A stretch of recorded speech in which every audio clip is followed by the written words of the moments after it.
여러분 안녕하십니까, 진성호입니다. 문재인 대통령이 청와대에 머물 시간도 이제 얼마 남지 않았습니다. 퇴임이 닷새 뒤로 다가왔습니다. 문재인 대통령은 구중궁궐 청와대에서 물러나기가 참 싫은 모양입니다. 오늘도 좀 충격적인 행동을 보였습니다. 자, 문재인 대통령은 박근혜 전 대통령의 탄핵 때문에 사실 어부지리로 41.1%의 아주 저조한 득표율로 대통령에 당선됐습니다. 그리고 대통령에 당선된 뒤 박근혜 정권을 완전히 부정했습니다. 그런데 오늘 문재인 대통령이 또다시 놀라운 행동을 합니다. 떠나는 대통령이 새로 시작할 새로운 대통령에게 덕담을 해도 모자랄 판에 또 저주를 퍼붓습니다. 뿐만 아니라 정치적으로 늘 망조가 될 때 하는 말이 있습니다. 바로 언론 탓입니다. 문재인 대통령이 또 언론 탓을 했습니다. 기자들, 문재인 대통령의 마지막을 보면서 상당히 마음이 불편할 것으로 보입니다. 진성호의 융단 폭격 시작합니다. 문재인 대통령을 융단 폭격합니다. 방송에 앞서 아직 진성호 방송의 구독자가 아니신 분은 붉은색 구독 버튼 눌러주십시오. 더 좋은 방송으로 보답하겠습니다. 자, 문재인 대통령의 특기입니다. 언론 탓. 그리고 윤석열 당선인이 질투심이 나는 모양입니다. 청와대를 개방한다. 문재인 정권과는 완전히 다른 외교안보 경제정책을 한다. 잘 될 것 같으니까 배가 아픈 모양입니다. 문재인 대통령이 이런 말을 했습니다. 다음 정부의 경우에는 우리 정부의 성과를 전면적으로 거의 부정하다시피 하는 가운데 출범을 하게 되었기 때문에 더더욱 우리 정부의 성과, 실적, 지표와 비교를 받게 될 것이다. 이건 완전히 악담입니다. 그러니까 문재인이 얼마나 못하고 국민들에게 노여움을 샀으면 집권 5년 만에 정권이 무너졌습니다. 대개 10년 주기로 보수 진보 정권이 교체됐는데 이번에는 5년 만에 됐습니다. 그것도 박근혜 전 대통령 탄핵 때문에 된 대통령이 이렇게 빨리 무너지면 스스로 반성을 하고 자기를 둘러봐야지. 비교를 받게 될 것이다. 내가 잘났다. 윤석열 너 못났다. 이런 악담입니다. 자, 문재인 대통령 오늘 청와대에서 백서편찬 위원들과 오찬을 하면서 방대한 우리 국정자료와 통계 자료들을 다 포함한 국정백서를 남기게 되었기 때문에 아마 이 자료들은 앞으로 이어지는 다른 정부들과 비교를 하게 될 것이다. 이렇게 주장했습니다. 비교를 하면 문재인이 참 못했지요. 그걸 인정하고 싶지 않은 겁니다. 그러니까 이렇게 지금 말을 하는 겁니다. 자, 문재인 대통령 오늘도 어김없이 언론 탓을 시작했습니다. 불편한 감정을 숨기지 않았습니다. 이렇게 말했습니다. 우리의 국정이 항상 공개되고 언론들에 취재되고 있어 모든 것이 기록될 것 같지만 언론은 아주 취사 선택해서 취재하고 보도할 뿐이다.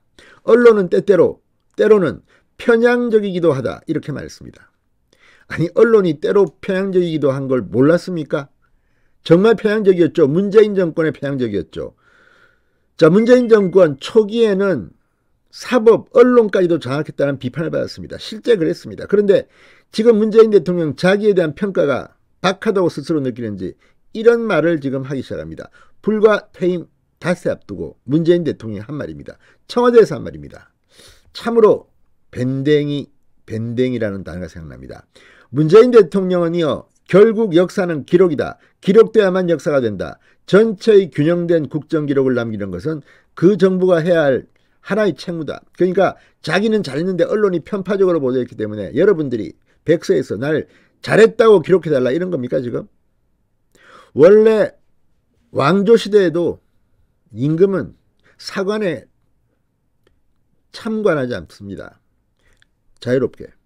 자, 그런데 문재인 대통령 정말 청와대에 나아가기가 싫은지 아니면 자기에 대한 평가 때문에 정권을 놓게 되니까 배가 아픈 건지 이런 이야기를 지금 하고 있습니다. 노무현 전 대통령 이야기를 꺼냈습니다. 노무현 대통령은 훗날 시간이 지나면 역사가 알아줄 것이라는 말을 좋아했는데 그 말엔 지금은 평가받지 못하지만 나중에 시간이 지나면 정당한 평가를 받게 될 것이다. 이런 위로와 위안이 내포된 것이다. 실제로 말대로 됐다. 노무현 정부의 성과와 업적은 시간이 지날수록 더 높이 평가되고 있다. 지금 노무현 정권의 성과와 업적이 뭐가 있습니까?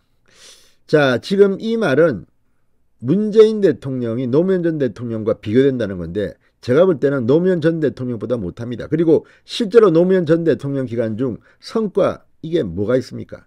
물론 뭐 잘한 것도 있겠지요. 그러나 노무현 전 대통령은 국민들에게 이 극단적 선택으로 좀 아쉬움을 동정을 받았을 수도 있고 또 뭐 인간적으로 노무현 전 대통령은 나은 면도 있습니다. 그러나 문재인 대통령이 이제는 노무현 전 대통령과 비교가 됩니까? 그리고 노무현 전 대통령 재임 시절에는 정말 많은 비판을 받았습니다. 그만큼 못한 일이 많았습니다. 제가 증인입니다. 자, 아무튼 지금 문재인 대통령은 이 말을 보면 참 마음이 좁습니다. 자, 이 문재인 대통령이 이런 발언들을 하는 이유는 언론이 문재인 대통령에 대한 평가가 나쁘다는 것을 반대로 시사하고 있습니다. 자, 정부 출범 초기 미디어를 통하지 않고 청와대 소식을 국민에게 직접 전하겠다고 시작했던 페이스북 생방송 1130 청와대입니다. 이게 대표적 사례입니다. 이 방송에 대해 당시에도 강성 지지층의 코드에 맞춘 일방적 홍보라는 뒷말이 나왔는데 진행을 맡았던 고민정, 지금 민주당 국회의원입니다. 자, 마지막도 마찬가지였습니다. 문재인 대통령은 퇴임을 앞두고 기자의 비판적 질문에 직접 답했던 전임 대통령과는 달리 올해 신년 기자회견을 취소했습니다. 마지막 인터뷰도 특정 언론을 선택한 녹화 형식의 대담, 손석희 전엔 글을 불러서 JTBC가 했습니다. 이걸 보면 정말 밴댕이 단어가 생각나지 않을 수 없습니다. 진성호의 융단 폭격이었습니다. 여러분 감사합니다.